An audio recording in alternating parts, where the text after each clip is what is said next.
सो पत्नी ने कहा कि महाराज यदि कुछ नहीं कर सकते तो एक बार हरिद्वार होकर के गंगा स्नान करके ही आ जाओ। सो जब धर्मपत्नी ने बार बार कहा तो कहा ठीक है। तो देखो गाड़ी में नहीं गया, पैदल पैदल गया। उसके घर के वहां से कितनी थी गंगा जी? 12 किलोमीटर थी। सो गाड़ी में नहीं गया, पैदल पैदल गया। क्यों? क्योंकि गाड़ी में तो किराया देना पड़ता था। सो नहीं गया, पैदल पैदल पैदल जा रहा है। अब जैसे ही गंगा जी के पास पहुंचा तो अब स्नान करने के लिए गंगा तट पर जैसे ही पहुंचा तो मन में विचार किया दिए मैं गंगा जी में गया तो हम मुझको पंडा पकड़ लेंगे, और जब पंडा पकड़ेंगे तो उनको कुछ ना कुछ देना पड़ेगा। सो गंगा घाट में नहीं गया नहाने के लिए। कहाँ गया? मुर्दा घाट, कि वहां कोई नहीं होगा, किसी को कुछ देना ही नहीं पड़ेगा, जल्दी जल्दी स्नान करूंगा और आ जाऊंगा। अब जैसे वहां पहुंचा, घाट बिल्कुल खाली, इधर उधर देखता है कि कोई नहीं है। कि अब जल्दी जल्दी उसने वस्त्र निकाले कि जल्दी जल्दी से स्नान करता हूं और डुबकी लगाता हूं और यहां से चल पड़ता हूं। अब महाराज भगवान भी बड़े कौतुकी हैं, जब वो लेने पे आ जाते हैं ना तो फिर नहीं छोड़ते। अब भगवान को आई हंसी। अरे भगवान बोले कि अच्छा कि कैसा विचित्र भक्त है, देखो हाँ, इसने अपने जिंदगी में कभी भी कुछ दान नहीं किया महाराज, और जब आज आया भी स्नान करने के लिए तो वहां गंगा तट पर नहीं गया, मुर्दा घाट में आकर के स्नान कर रहा है। सो भगवान को एक कौतुक सूझा तो भगवान ने एक पंडा का रूप धारण किया। अब जैसे ही उसने डुबकी लगाई और जैसे डुबकी लगा करके बाहर निकला तो सामने भगवान को पंडा रूप में पाया। अब जो पंडा रूप में भगवान को देखा, दानचंद बड़ा परेशान हो गया, कांप गया। अरे आज तो हद ही हो गई महाराज, हाँ यहां भी आ गया, यहां भी नहीं छोड़ा। तो पंडा रूपी भगवान कहते हैं कि अरे महाराज हम संतोषी ब्राह्मण हैं, संतोषी पंडा हैं, हम इसलिए यहाँ एकांत में पड़े रहते हैं और हम यहाँ से कहीं जाते नहीं है महाराज। जहाँ और पंडे रहते हैं ना वहां नहीं जाते, हम यहाँ अकेले रहते हैं। और ऐसे ही कभी कभी कोई एक यजमान आ जाता है और साल साल भर का दान करके यहाँ से जाता है।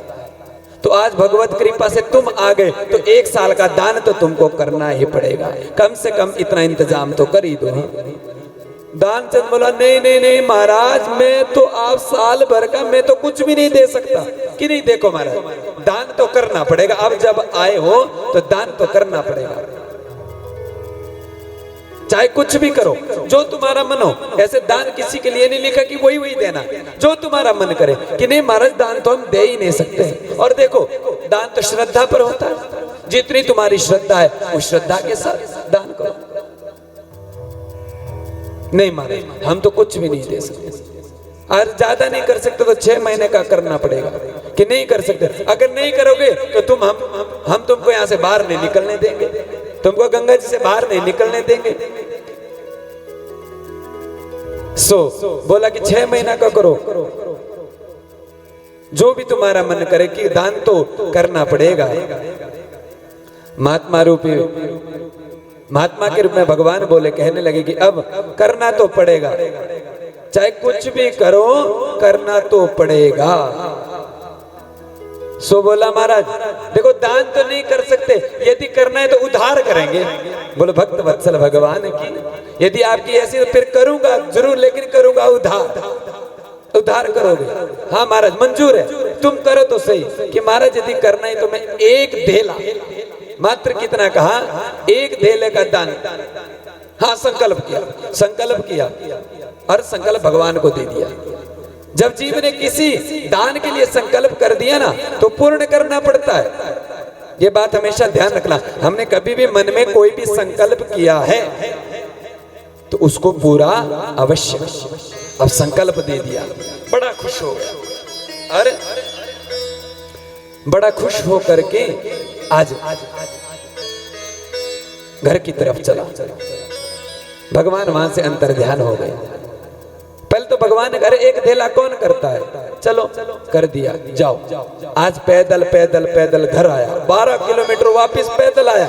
सुबह 12 किलोमीटर गया और शाम को 12 किलोमीटर पैदल पैदल वापस आया महाराज। सो बहुत थक गया, जो सो थक गया तो अब सो गया कि अभी सोया ही था कि दरवाजे पर पंडारू भगवान आ गए। जय हो यजमान की जय हो।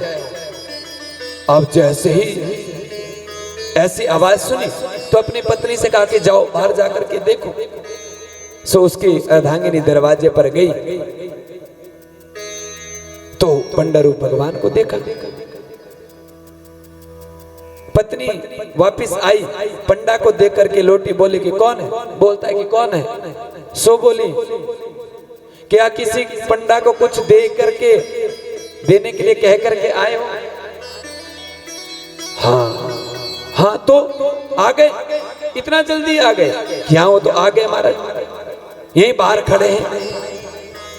दानचंद बोला कि आ गया।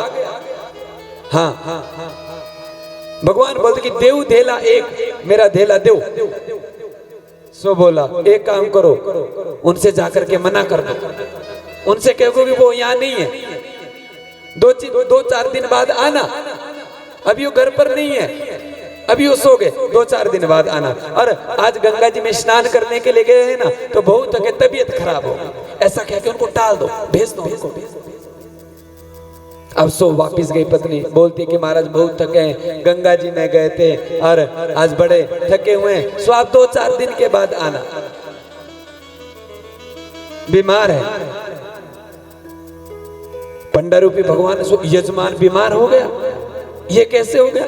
सो भगवान मिले, दान मिले ना मिले, दान मिले या ना मिले, देखो हमारे यजमान बीमार हैं तो और पंडा चला जाए, ऐसे नहीं हो सकता। यजमान बीमार पड़ जाए और पंडा चला जाए, हम यहीं रहेंगे जब तक हमारे यजमान ठीक नहीं हो जाते, तब तक हम यहाँ से जाने वाले नहीं है।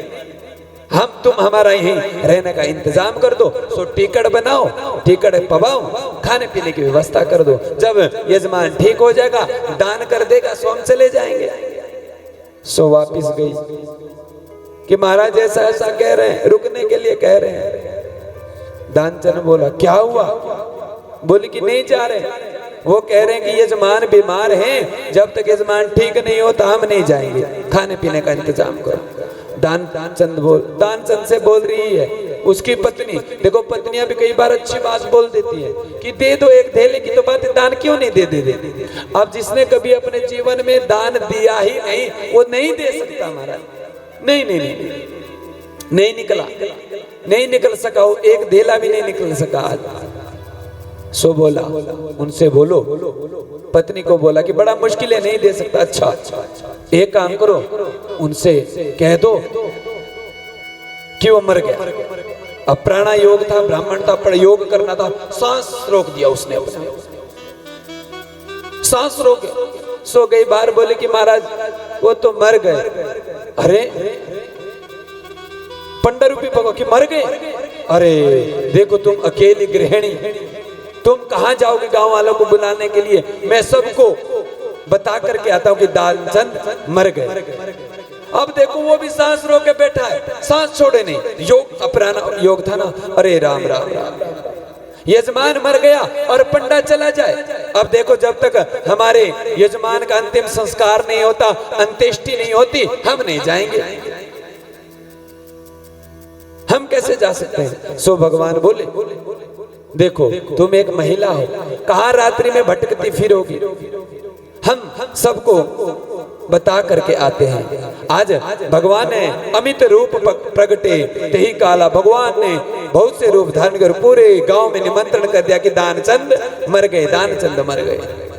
पूरा गांव रात्रि में इकट्ठा हो गया और ये देखो ये ऐसा विचित्र प्राणी मारा सांस रोक करके बैठा है। सारे गांव वाले आ गए, गांव के लोगों ने मुर्दा समझ करके आज उसको बांध दिया। अब उसकी पत्नी रो रही है उसकी पत्नी कि महाराज ये नहीं मरे, वो कह रहे कि महाराज ये नहीं मरे। अब गांव वालों ने डांडे से बताया, अरे बहन आज तक का ही संबंध था। अब गांव वाले तो उसको समझा रहे, अरे महाराज वो तो कह रहे सत्यता में नहीं मरे। अब गांव वाले उसको समझा रहे, बहन आज तक का ही संबंध था, तुम दुख मत करो, बार बार कह रहे हैं। अब वो सबको रोवे बहन, अरे बहन ये तो तुम्हारा बहम है, जो एक बार चला गया वो वापस तो नहीं आता। लेकिन बहन बार बार कह रहे कि नहीं महाराज नहीं मरे। वो कह रहे कि बहन आज तक का ऐसा था, इसलिए तुम धीरज रखो। अब वो धीरज कैसे रखे महाराज, पति तो जिंदा है, लोग उसको जबरदस्ती करे कि मर गया, और वो सांस रोके अभी भी बैठा। सो अब गांव वालों ने उसको बांधना प्रारंभ कर दिया। बेचारी वो रो रही है, और वो भी ऐसा विचित्र प्राणी, सांस छोड़े ही नहीं, वैसा का वैसा ही। अब और तो क्या हुआ महाराज, यहाँ तक बात पहुंच गई, लोगों ने उसको ठटरी पर लिटा दिया, जो काठ की वो बनती ना उस पर लिटाना प्रारंभ कर दिया, उसको बांधना शुरू कर दिया। अरे गांव वालों ने कंधे पे उठा लिया। अब आगे आगे वो चले, पीछे पीछे पंडा रूपी भगवान भी चल रहे हैं। अब भगवान भी मुस्कुरा रहे हैं, अरे देखो कैसा हट्टी प्राणी है हम। अब तो हद ही हो गई। अब सभी लोग घाट पर पहुंचे।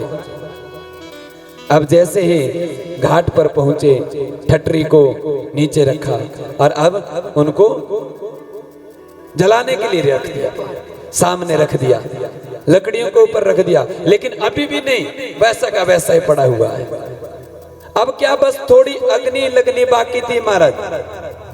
सुपंडा रूपी भगवान बोले, अरे ऐसा विचित्र यजमान हमको आज तक नहीं मिला महाराज। ऐसा सुनो, एक काम करते, देखो ये हमारा यजमान था, हम इसके कान में एक मंत्र बोलना चाहते हैं। सो भगवान गए। सो भगवान बोले, अरे भैया हम भी तुम्हारे से हार गए, मैं विष्णु हूं, बैकुंठ से आया हूं, तुमसे नाता जोड़ने के लिए मैं बैकुंठ से आया हूं। सो दानचंद ने ऐसा सुना कि विष्णु, सो थोड़ी सी आंखें खोली। अब महाराज जैसी आंखें खोली, सामने पंडा रूपी भगवान, सो झट से आंखें बंद कर ली महाराज। आज तो भगवान को भी बड़ी जोर से हंसी आई, जो हंसी आई। आज भगवान कहते हैं कि अरे महाराज माफ कर दो, मुझको माफ कर दो, मुझको कुछ चाहिए ही नहीं, हम तो तुमसे हार ही गए। अब तो छोड़ दो, अब तो आंखें खोल दो। हम तुमको वचन देते हैं, जो तुम कहोगे हम वही करेंगे। सो धीरे से बोला कि महाराज मांग, भगवान बोले कि कोई वरदान हमसे मांग ले, कि मांग ले हूं वरदान कछु। सो धीरे से दानचंद बोला, हे महाराज यदि आप मुझको देना ही चाहते हो तो बस इतना दे दो, धेले की बात करियो, धेला छोड़ दो। बोलो भक्त वत्सल भगवान की।